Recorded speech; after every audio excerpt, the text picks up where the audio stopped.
It's time to fire this thing up.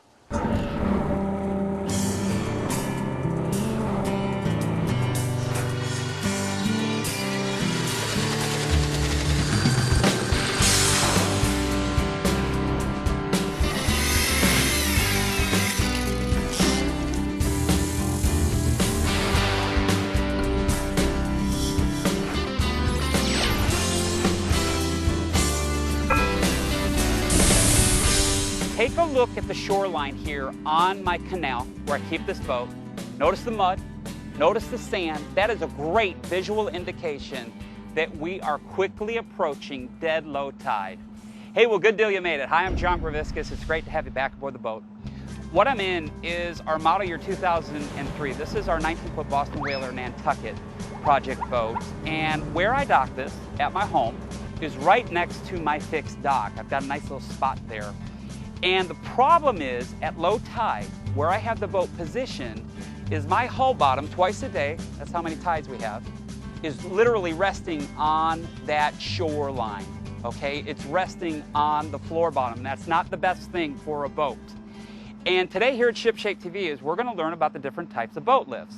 Now, I don't have room for a traditional mechanical style boat lift at all, okay? I don't have the water depth.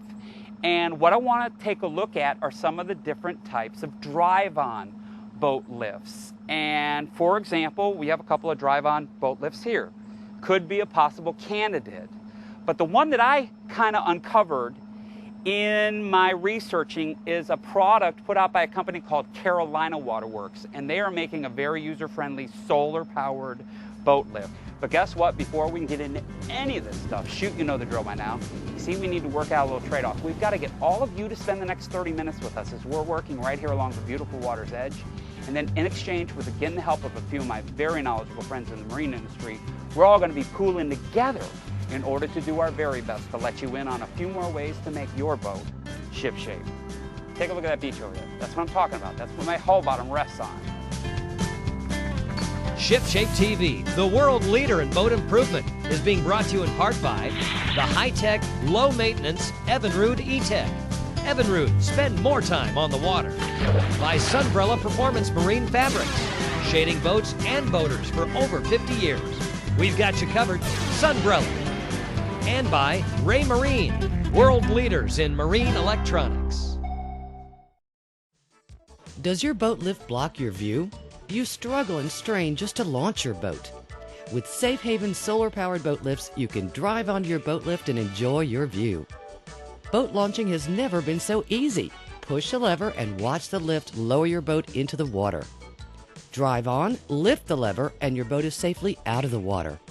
Call 1-877-SF-HAVEN to find a dealer, or visit us online at safehavenboatlifts.com. Welcome back. This is a real working 28-acre boatyard / boat building facility residing in Stuart, Florida. It's ShipShape TV's home base. Ideally located, the complex is situated on the shores of the Okeechobee Waterway, which happens to connect the Atlantic Ocean to the Gulf of Mexico. Now, once again, here's the founder and host of ShipShape TV, John Graviscus. Well, thanks, Buck. Here is the Boston Whaler at its home. All right, this is my home dock, and this is kind of the space that I keep it. And right now, man, I'm not having an issue at all. We're at a mid-level tide, and it's floating perfectly. But let me tell you, when the water goes out, this baby is resting on the seafloor, which isn't that great for the boat, and my engine, kind of the downward angle, is in the water, okay? And I want to have some type of a boat lift now to get the hull out of the corrosive environment, all right? But I have a couple of challenges. I have some shallow water, this is real shallow when there's no water here, and I really don't want to hamper my beautiful waterfront view with a traditional type of boat lift. But we need a solution, and that's why I brought this guy on the program. Hi, Keith. How are you? How are you doing, John? I'm doing very good. This is Keith Rogerson, and Keith is the owner of a company called Carolina Waterworks, and you're up in the Carolinas, and you make a line of boat lifts. First off, what's the name of the product line? It's the Safe Haven Boat Lift Systems, and we handle boats from jet skis, small boats like jet skis, all the way up to 30-foot V-bottom boats. Now, I've seen these drive-on boat lifts, and that's what we're talking about here is a drive-on type of boat lift. before with these like black cubes, and it's kind of like a puzzle, and they float, you know, in the water. And I'm here, man, it is sunny today, it's hot today. Is it challenging with bare feet to walk on a black dock? Oh, it's very hot. It's very uncomfortable. That's why we've designed our boat lifts with a light gray color to keep the heat down. And ours are foam filled to be sure that they never sink. And on our little hideaways, which is our jet ski personal watercraft type lift, it is fully rolled to make it very easy to operate. Now, I've seen these drive-on boat lifts before with these winch posts and the crank handles, okay, and you kind of hook it up to the bow eye and you crank it out, or that's how you actually get it into the water. And I've actually seen some of these things kind of like, you know, backlash. That could hurt you. Man, if that thing smacked you with all that pressure on there, you know, you could break your arm, right, or whatever.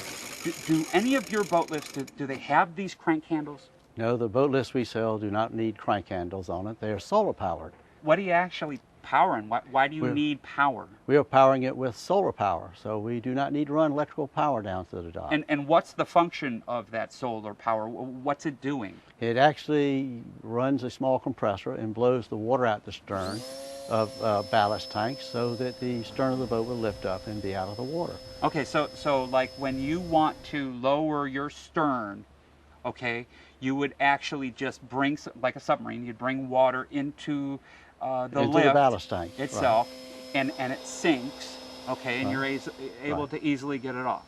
That's right. Right. Just open a valve and it sinks, and you just crank up the motor and back off. Now when you're driving back on, okay, because it's probably already sunk, it's still got water in it. Right. You're driving back on. How do you raise it out of the water?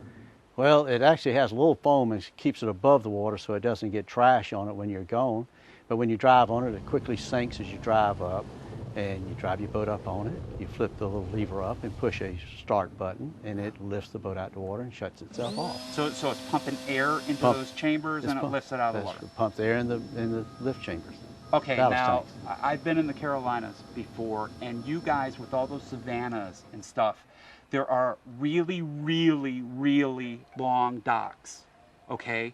And generally where the boat lifts are on these long docks is way at the end where the deep water is. The electricity running just the wire out to that boat lift has to be horrendous. I mean, it's got to be really big money. Yeah, I've heard of wiring of a dock running $30,000 to install a boat lift. It's extremely expensive. Okay, so your whole line is solar powered if it requires power at all.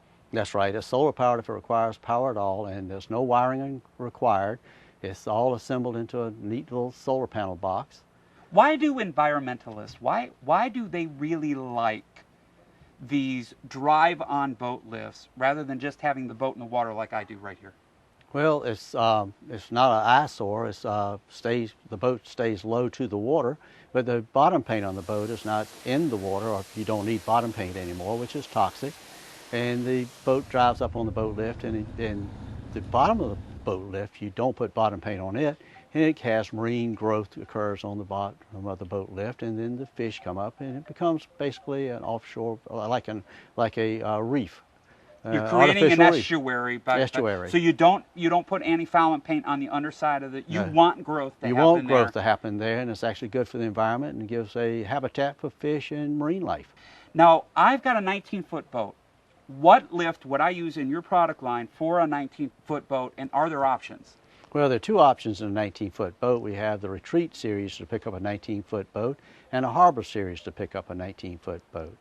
The Harbor series gives you walk-around room. It's a larger 11-foot wide lift, so you can actually maintain and clean your boat on a Harbor version of the lift. Do I have enough width right here for your Harbor series? Yes, you do have enough room here for a Harbor lift. It requires very little water, and it'll fit in this space. Is a drive-on boat lift, is it more expensive than a traditional boat lift with the cables and the I-beams, or is it less money? Usually it's less money, particularly if you have any type of wiring challenges, it's less money. Okay, I think a lot of people are going to be interested in this. If somebody wanted to learn more about your product line, do you have any type of a porthole that we could lead people through? Yes, it's safehavenboatlifts.com on the internet, and it's easy to find, and then you can find dealer installers on the internet. Fantastic, Keith. Thank you so much for the solution. All right. Hey, right now we need to take a very short time out. We got to kind of pay the light bill around here to keep the show going. But when we come back, this is going to be so cool. We're going to be up at his factory, and we're going to show you how